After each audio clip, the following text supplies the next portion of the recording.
निकुंज कुंज वासिनी विलासिनी सुहासिनी सदा प्रियभिलासिनी महाप्रभा प्रकाशिनी। राधे कृष्ण भक्तों, श्री राधा चरित्र भाग 3। भानु की लली श्री राधा रानी। प्रेम की लीला विचित्र है, प्रेम की गति भी विचित्र है। इस प्रेम को बुद्धि से नहीं समझा जा सकता है, इसे तो हृदय के झरोखे से ही देखा जा सकता है। हो सकता है मिलन की चांदनी रात का नाम प्रेम हो, या उस चांदनी रात में चंद्रमा को देखते हुए प्रियतम की याद में आंसू आ जाएं, ये भी प्रेम हो सकता है। मिलन का सुख प्रेम है तो विरह वेदना की तड़प का नाम भी प्रेम है। शायद प्रेम का बढ़ना, प्रेम का तरंगायित होना, ये विरह में ही संभव है। विरह वो हवा है जो बुझती हुई प्रेम की आग को दावानल बना देने में पूर्ण सहयोग करती है। कालिंदी के किनारे महर्षि सांडिल्य श्री कृष्ण के प्रपौत्र वज्रनाभ को श्री राधा चरित सुना रहे हैं और सुनाते हुए भाव विभोर हो जाते हैं। हे वज्रनाभ, मैं बात उन हृदयहीन की नहीं कर रहा जिन्हें ये प्रेम व्यर्थ लगता है। मैं तो उनकी बात कर रहा हूँ जिसका हृदय प्रेम देवता ने विशाल बना दिया है, और इतना विशाल कि सर्वत्र उसे अपना प्रियतम ही दिखाई देता है। कण कण में, नभ में, थल में, जल में, क्या ये प्रेम का चमत्कार नहीं है? इसी प्रेम के बंधन में स्वयं सर्वेश्वर परात्पर पर ब्रह्म भी बंधे हुए हैं। यही इस श्री राधा चरित्र की दिव्यता है। श्री राधा रूठी क्यों है? वज्रनाभ ने सहज प्रश्न किया। इसका कोई उत्तर नहीं है वत्स। प्रेम निमग्न महर्षि सांडिल्य बोले, लीला का कोई प्रयोजन नहीं होता। लीला उमंग आनंद के लिए मात्र होती है। हे यदुवीर वज्रनाभ, प्रेम की लीला तो और विचित्र लिए हुए है। इस प्रेम पथ में तो जो भी होता है वो सब प्रेम के लिए ही होता है। प्रेम बढ़े और बढ़े, बस यही उद्देश्य है। नाना वत्स वज्रनाभ, बुद्धि का प्रयोग निषिद्ध है इस प्रेम लीला में, इस बात को समझो। फिर गंभीरता के साथ महर्षि सांडिल्य समझाने लगे, ब्रह्मा की 3 मुख्य शक्ति हैं, द्रव्य शक्ति, क्रिया शक्ति और ज्ञान शक्ति। हे वज्रनाभ, द्रव्य शक्ति यानी महालक्ष्मी, क्रिया शक्ति यानी महाकाली और ज्ञान शक्ति यानी महासरस्वती। हे वज्रनाभ, 9 दिन की नवरात्रि होती है तो इन्हीं 3 शक्तियों की ही आराधना की जाती है। एक शक्ति की आराधना 3 दिन तक होती है तो 3 दिन की आराधना एक एक शक्ति की तो होती ही है। हो गए 9 दिन नवरात्रि। पर हे वज्रनाभ, ये 3 शक्तियाँ ब्रह्म की बाहरी शक्ति हैं, पर एक मुख्य और इन तीनों से दिव्यातिव्य जो ब्रह्म की निजी शक्ति है, जिसे ब्रह्मा भी बहुत गोप्य रखते हैं, उसे कहते हैं अलहादिनी शक्ति। महर्षि सांडिल्य ने इस रहस्य को बताया। अलहाद माने आनंद का उछाल। हे वज्रनाभ, ये तीनों शक्तियाँ इन अलहादिनी शक्ति की सेविकाएं हैं, क्योंकि द्रव्य किसके लिए? आनंद के लिए ही ना। किसी की क्रिया किसके लिए? आनंद ही उसका उद्देश्य है ना, और ज्ञान का प्रयोजन भी आनंद की प्राप्ति ही है। इसलिए अलहादिनी शक्ति ही सभी शक्तियों का मूल है और समस्त जीवों के लिए यही लक्ष्य भी है। फिर मुस्कुराते हुए महर्षि सांडिल्य ने कहा, ब्रह्म अपनी ही अलादिनी शक्ति से विलास करते रहते हैं। ये संपूर्ण सृष्टि उन अलादिनी और ब्रह्म का विलास ही तो है, यानी यही महारास है। सुख दुख ये हमारी भ्रांति है। वज्रनाभ, सही में देखो तो सर्वत्र अलादिनी ही नृत्य कर रही हैं। इतना कहते हुए फिर भावतिरेक में डूब गए महर्षि शांडिल्य। कहाँ है श्याम सुंदर? बताओ चित्रा सखी, कहाँ है मेरे कृष्ण? आज निकुंज में आ गए थे गोलोक क्षेत्र से कृष्ण के अतरंग सखा। वो श्री राधा को मना रहे हैं। रूठ गई हैं श्री राधा। इतना ही कहा था कि चित्रा सखी ने पता नहीं क्या हो गया श्री दामा भैया को। क्या हो गया इनको? आज इतने क्रुद्ध क्यों हैं? निकुंज में प्रवेश कहाँ है सख्य भाव वालों का? पर आज पता नहीं निकुंज में कुछ नया ही हो रहा है। पैर पटकते हुए श्री दामा चले गए थे उस स्थल में जहाँ श्री राधा रानी बैठी थी। ललिता और विशाखा सखी वहीं थी। श्री दामा कहते हैं, क्यों रूठती रहती हो मेरे सखा से तुम? ये क्या हो गया था? आज श्री दामा को श्री राधा रानी भी उठ गई थी और स्तब्ध श्री दामा का मुख मंडल देख रही थी। ललिता और विशाखा सखी का भी चौंकना बनता था। तब तक श्री कृष्ण आए। उन्होंने कहा, क्या हुआ श्री दामा, तुम इतने क्रोध में क्यों हो? कंधे पर श्याम सुंदर ने हाथ रखकर कहा। श्री दामा बोले, कुछ नहीं कृष्ण, तुम्हें कितना कष्ट होता है।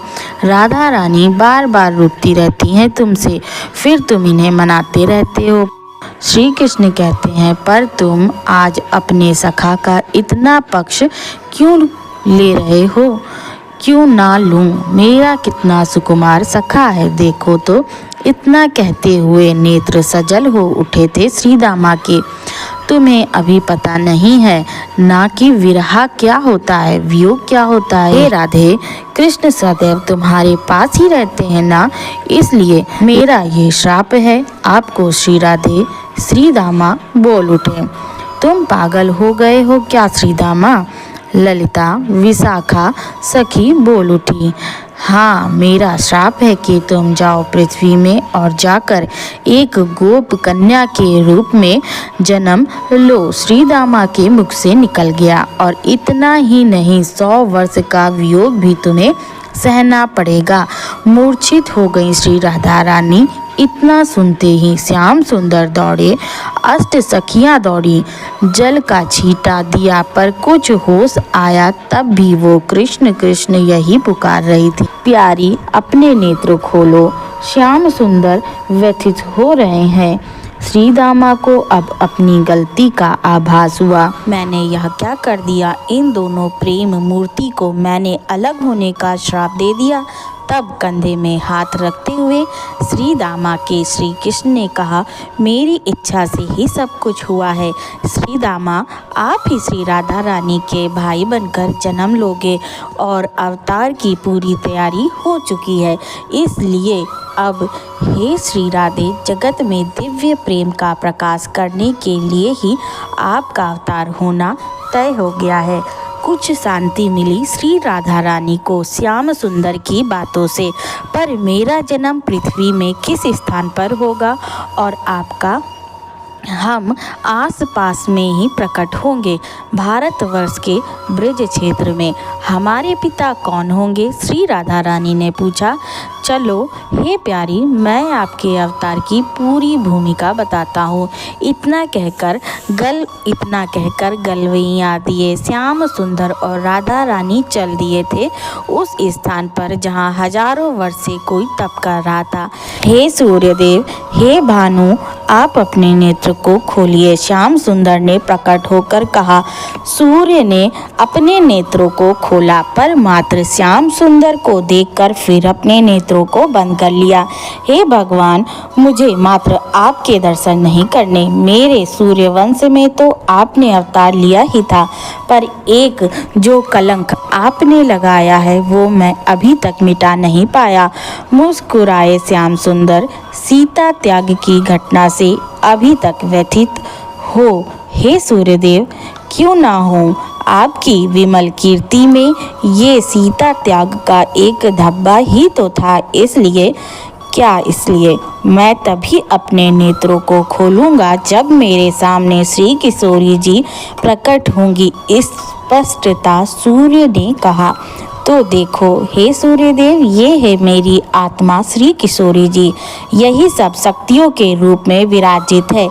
यही सीता, यही लक्ष्मी, यही काली, सब में इन्हीं का ही अंश है। हे वज्रनाभ, सूर्यदेव ने जैसे ही अपने नेत्रों को खोला, सामने दिव्य तेज वाली तपते हुए स्वर्ण की तरह जिनका अंग है, ऐसी श्री राधिका जी प्रकट हुई। सूर्य ने स्तुति की, जय जयकार किया। आप क्या चाहते हैं? आपकी कोई कामना है सूर्यदेव? अमृत से भी मीठी वाणी में श्री राधा रानी ने सूर्यदेव से पूछा। आनंदित होते हुए सूर्य ने हाथ जोड़कर कहा, मेरे वंश में श्री राम जी ने अवतार लिया था, पर आपका अपमान हुआ, ये मुझे सहाय नहीं था। श्री राम तो अवतार पूरा करके साकेत चले गए, पर मेरा हृदय अत्यंत दुखी ही रहता था। कोमलांगी भोरी सरला मेरी बहू किशोरी को बहुत दुख दिया मेरे वंश ने, तभी से मैं तपस्या कर रहा हूँ। सूर्यदेव ने अपनी बात कही। पर आप क्या चाहते हैं? राधा रानी ने कहा, इस बार आप मेरी पुत्री बनकर आओ। सूर्यदेव ने हाथ जोड़कर और श्री राधिका जी के चरणों की ओर देखते हुए ये प्रार्थना की, हाँ मैं आऊंगी, आपकी ही पुत्री बनकर आऊंगी। हे सूर्यदेव, आप ब्रज के राजा होंगे। वृहदसानुपुर बरसाना आपकी राजधानी होगी और आपका नाम होगा वृषभानु। आपकी पत्नी का नाम होगा कीर्तिदा। सूर्यदेव को ये वरदान मिला। सूर्यदेव ने श्री राधिकाष्टक का गान किया। युगल सरकार अंतर्धान हुए। पर प्यारे, आपका अवतार निकुंज में प्रवेश करते ही श्री राधा रानी ने कृष्ण जी से पूछा। श्री कृष्ण जी मुस्कुराए। कृष्ण, मैं तो एक रूप से वसुदेव का पुत्र भी बनूंगा और गोकुल में नंदराय का भी, देवकी नंदन भी और यशोदा नंदन भी। गोकुल से बरसाना दूर नहीं, फिर हम लोग गोकुल भी तो छोड़ देंगे और आ जाएंगे तुम्हारे राज्य में ही, यानी बरसाने में। हम यहाँ नहीं रहेंगे, हम सब भी जाएंगे। श्री राधा रानी की अष्ट सखियों ने प्रार्थना की और मात्र अष्ट सखियों ने ही नहीं, उन अष्ट सखियों ने भी, निकुंज के मोरों ने भी, निकुंज के पक्षियों ने भी, लता पत्रों ने भी। श्री राधा रानी ने कहा, ये सब भी जाएंगे। खुशी की लहर दौड़ पड़ी निकुंज में। हे वज्रनाभ, अस्तित्व अब प्रतीक्षा कर रहा था उस दिन का जब प्रेम की स्वामिनी आह्लादिनी ब्रह्म रस प्रदायिनी श्री राधा रानी का प्राकट्य हो।